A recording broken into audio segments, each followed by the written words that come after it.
welcome to Real English Voices from Speak English with Class.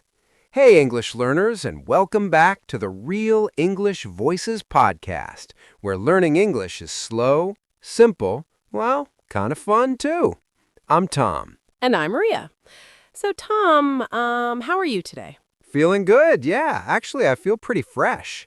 You know why? I went for this little morning walk. The air was cool, the birds were like singing, and honestly, it gave me such a boost of energy. What about you, Ria? Well, let me think. I didn't really walk anywhere this morning, unless you count the 10 heroic steps from my bed to the fridge. 10 steps? Careful, don't overtrain. My fitness tracker is probably confused, like, "Sir, are you alive?" But hey, I did make a healthy breakfast. Eggs and fruit, so I guess my fridge is my personal trainer. Now that's one way to do it. But you're right, even small things like a short walk or a healthy meal, they change how we feel during the day. And speaking of small things that make a big difference, remember last week we asked you all what topic you wanted us to cover next? Yes, and so many of you wrote to us asking for this one, fitness and health routines. So here we are. Today's episode is all about simple fitness habits that make you feel stronger and healthier and also give you useful English to practice. And to make it even easier for you, we've created a free PDF guide for this episode. It's packed with all the key points, comprehension questions, and grammar practice to help you learn English faster. You'll find the link in the description. Just download it, save it, and give it a real chance. Trust me, future you will be so glad you did. Oh, yes, and don't forget to stay with us to the very end because Crystal will join us for the vocabulary breakdown, where she'll explain some useful words from today's talk. Because just like fitness, learning English is about small daily steps, not one big leap. So, grab a glass of water, or if you're like Ria, maybe a snack too, and let's dive into today's episode, Fitness and Health Routines. All right, so where do we even start? When people think about fitness, they often imagine like 1-hour workouts in the gym, heavy weights, sweating buckets. But honestly, that's not the best way to begin. Yes, totally. Fitness starts small. I remember when I first tried working out, I thought I needed this huge plan. But in the end, what actually worked was something tiny. Just 5 push-ups every morning. At first, it felt silly, but after 2 weeks, it became automatic. Yeah, I love that. It's funny how something so small can turn into a habit. I had the same thing with walking. I just started walking to the shop near my house, only 10 minutes. But after doing it every day, it didn't even feel like exercise anymore. It was just part of life. Exactly. And James Clear in Atomic Habits says it best. Small, consistent actions create big results. So that's our first point. Start small, build habits. Don't wait for the perfect plan. Just begin. Yeah, and once you do begin, there's another part that really makes a difference, your mornings, because the way you start your day kind of sets the tone for everything else. Yes. For me, if I check emails right after waking up, I feel stressed all day. But if I stretch for 5 minutes, drink some water, maybe step outside for a bit of air, I feel calmer and more ready. Same here. I tried adding 1 glass of water before my coffee, and honestly, I felt more awake than usual, like my body was saying thank you, right? And in the book No Sweat, the author says mornings don't have to be heavy workouts, just light, enjoyable movements that wake you up.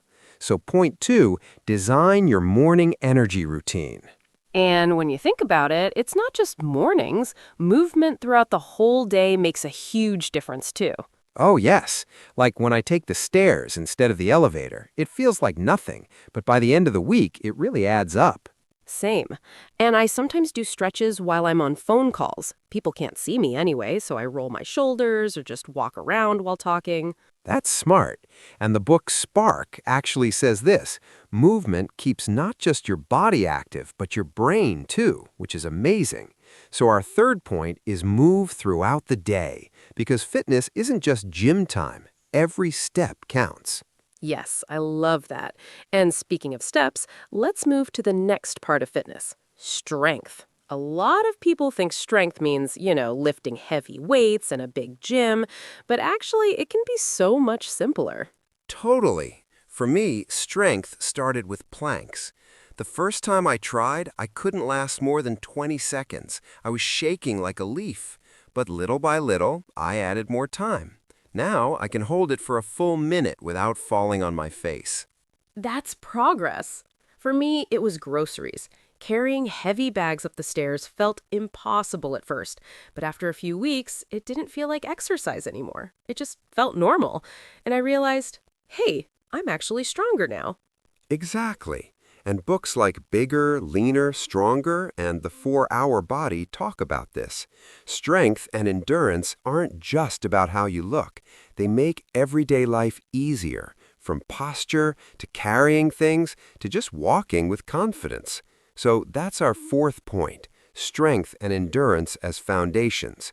You don't need a gym. Your own body can be your gym. And of course, strength is only one side of the story. The other side is food, because let's be honest, you really can't outtrain a bad diet. Oh, yes, I've learned that too. I remember when I was running 3 times a week, but also eating chips and drinking cola almost every night. And guess what? I didn't feel healthy at all. Same here. I'd go to the gym and then reward myself with pizza right after. It felt good in the moment, but my body didn't thank me the next day. Exactly. And that's why in the fitness mindset, Brian Keane says, eat real food, vegetables, fruits, protein, water. It doesn't mean never having pizza or cake again. It just means balance. Yeah, balance is the key word. Like, enjoy the treat, but also give your body the fuel it needs. Otherwise, you'll always feel low on energy. So that's our fifth point. Fuel your body, right? Because food isn't just for taste, it's for energy. And then comes something people often skip, rest, which happens to be my favorite part. I knew you'd say that. But you're right, rest is just as important as exercise. Yeah, I once tried one of those no days off workout challenges, and I'll be honest, by day 12, I was completely exhausted. I couldn't keep going. I think so many people have that experience. But when you take rest days, your muscles recover, your body rebuilds, and you actually come back stronger. And it's not just about muscles. The book Spark shows that sleep and recovery help your brain too. Memory, focus, even learning new skills like English. Yes, I felt that myself. After a good night's sleep, my mind is clearer, I can focus better, and everything feels lighter. So that's our sixth point, rest, recovery, and sleep. Don't think of rest as being lazy. Think of it as training smarter. Yes, exactly. And I think this connects to something bigger, mindset. Because so often we wait to feel motivated before we do anything. But motivation comes and goes, right? Oh, completely. There are mornings when I wake up and think, nope, not today. But if I only exercised when I felt motivated, I'd probably work out once a month. Same here. And that's why discipline is more powerful than motivation. If you say, okay, I'll just do 5 minutes, and you keep showing up, it becomes who you are, not just something you do. Yes, that's what the fitness mindset teaches too. Fitness is mental as much as physical. Discipline is what keeps you moving when motivation disappears. So our seventh point is mindset, discipline over motivation. Show up even if it's small. That's what creates long-term change. And speaking of long term, you know what really matters? Enjoying what you do. Because if your routine feels like punishment, you won't stick to it. Ah, yes. I once signed up for a boot camp class. The trainer yelled at us the whole time. I lasted 2 weeks. It just wasn't for me. I can imagine. For me, it was dancing. I joined a Zumba class, and honestly, I didn't even feel like I was exercising. I was just moving and smiling. That's why I kept going. Exactly. And in No Sweat, the author says this, if it makes you smile, you'll keep doing it. So our eighth point is make it enjoyable and sustainable. Find something you love and fitness becomes part of your life, not a chore. Now, here's something practical that helps too. Tracking your progress. Yes. I started writing little notes in a journal, like, today I walked for 15 minutes. After a month, I looked back and thought, wow, I really done this. It was motivating. I had a similar experience with an app. I logged my push-ups every day. Seeing the numbers go up, even slowly, gave me a sense of pride. And that's the whole point. When you measure, you notice your growth. Books like Atomic Habits and Bigger, Leaner, Stronger really highlight this. So, point 9, track, reflect, and improve. Progress is easier to see when you actually record it. And that brings us to the final point, the bigger picture. Because really, fitness is not just about the body, it's about your whole life. Yes, when I exercise regularly, I feel more confident at work, more focused when I study, and even calmer when I talk with people. Same here. And the book Spark explains this beautifully. Exercise helps the brain, too. It improves memory, focus, even communication, which means fitness can actually help your English practice. I love that. So our 10th point is fitness for life. It's not just muscles and calories. It's about your mind, your confidence, and your future. Yes, and that's the big message today. Fitness and health routines are not about being perfect. They're about small daily steps that make your life better, just like learning English. Exactly. And hey, to make this episode even more useful, we've created a free PDF guide for you. Yes, it's packed with all the key points we discussed today, plus comprehension questions and grammar practice, everything to help you learn English faster. You'll find the link in the description. Download it, save it, and give it a real chance. Future you will be so glad you did. And of course, don't go anywhere because now it's time for one of our favorite parts of the show. Yes, the vocabulary breakdown. And today, Crystal is here to explain some useful fitness and health words from today's episode in simple, clear English. All right, Crystal, take it away. Thanks, Tom. Hi, English learners. It's time for our vocabulary breakdown. I'll explain some useful words from today's episode in simple English and give you easy examples so you can use them too. Ready? Let's begin. Heroic, meaning very brave. Example, the firefighter made a heroic rescue. Overtrain, meaning to exercise too much.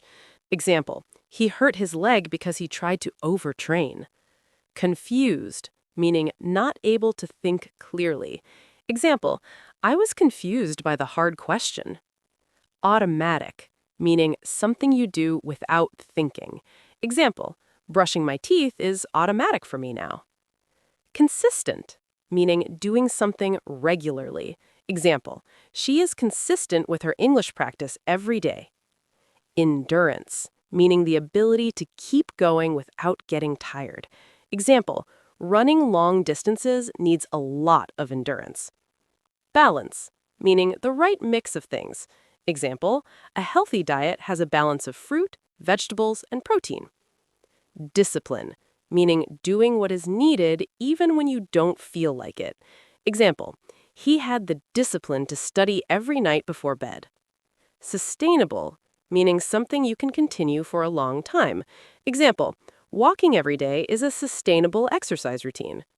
Reflect, meaning to think carefully about something. Example, she likes to reflect on her progress at the end of the week. And that's it for today's vocabulary breakdown. Back to you, Ria and Tom. Thanks, Crystal. Those are some really useful words. And I think I need to work on that discipline one myself. Don't we all? And to all our listeners, we hope today's episode gave you not only English practice, but also some inspiration to take small steps toward a healthier routine. Yes, and we'd love to hear from you. Share your own fitness routines or small habits in the comments. All right, that's it for today. Stay healthy, stay consistent, and keep practicing your English. We'll see you in the next episode of the Real English Voices podcast. Bye for now. Your progress doesn't end here. To continue advancing your English skills, click on the next video or explore the additional videos we've thoughtfully selected for you.